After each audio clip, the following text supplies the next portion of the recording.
And we are the coalition, loud and proud, outrage porn free, civilly disobedient media broadcasting live on the Worldwide Coalition Network, on Go Local Live, broadcasting at 90 Way Boston Street, in the Go Local Live Broadcast Center, in the city we love, Providence, Rhode Island, the naked city, the city of 1,000 stories.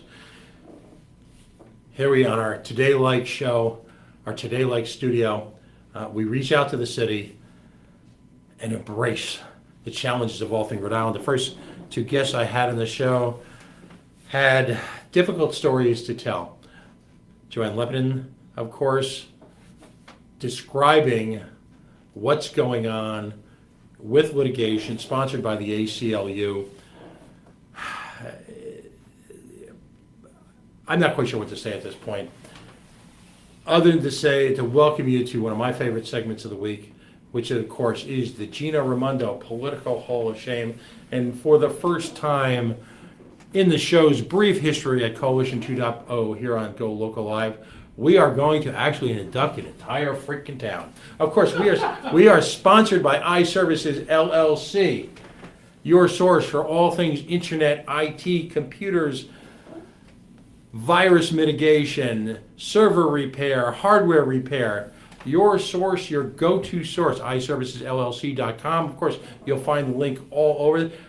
Support folks who support independent media. Frank and his crew do a wonderful job for you, but at the same time, your support of them recognizes that their commitment to the community transcends just a mere technical support IT issue. Frank and his crew are involved in a variety of civic and community affairs. They deserve your support on a business level because companies like this give a damn, clearly taking it personally.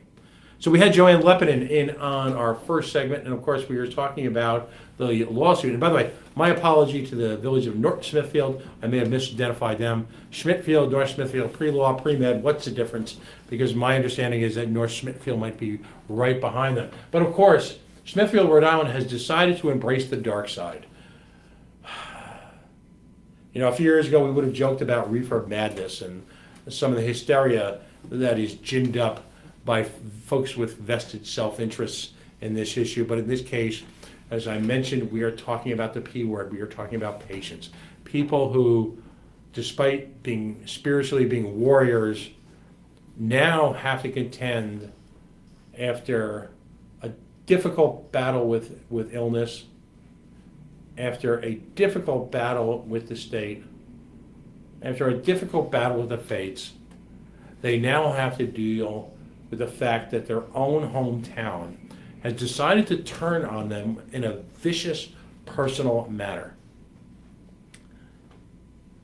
No thought, no logic, no reasoning, scare tactics perhaps generated by an out-of-control attorney general's office, scare tactics based on urban legends that one would think in the year 2017 we'd successfully diffused, fear-mongering perpetrated by individual members of a town council with their own personal agenda. But all of that pales in the impact on folks who are patients, yes, patients, in a system gone mad. They already have to pay confiscatory prices because of the artificial structure of the market with regard to medical cannabis. They already have to pay that. They already, in many cases, have invested, and I use the Rhode Island air quotes for invested. That's government speak for paid. Many thousands of dollars for a healthcare system that will reimburse the opioids that has been this trigger for an epidemic, a destructive epidemic across this country and across this state, resulting in untold number of deaths.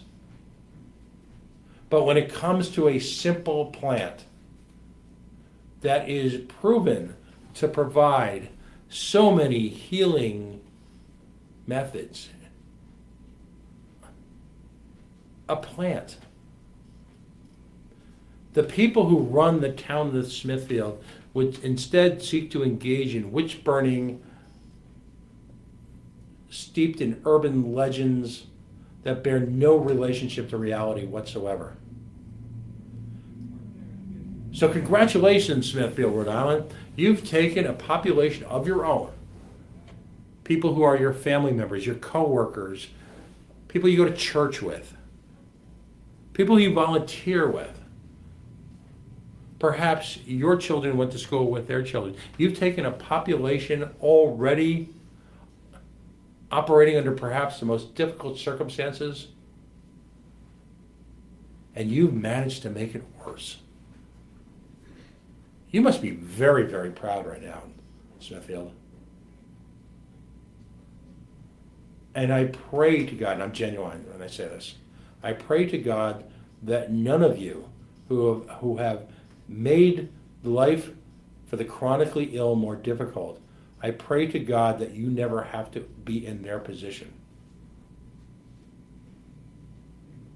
Because on a real base human level, you have displayed a lack of concern, a distaste for humanity that is truly loathsome on a level that heretofore I don't think I've ever seen.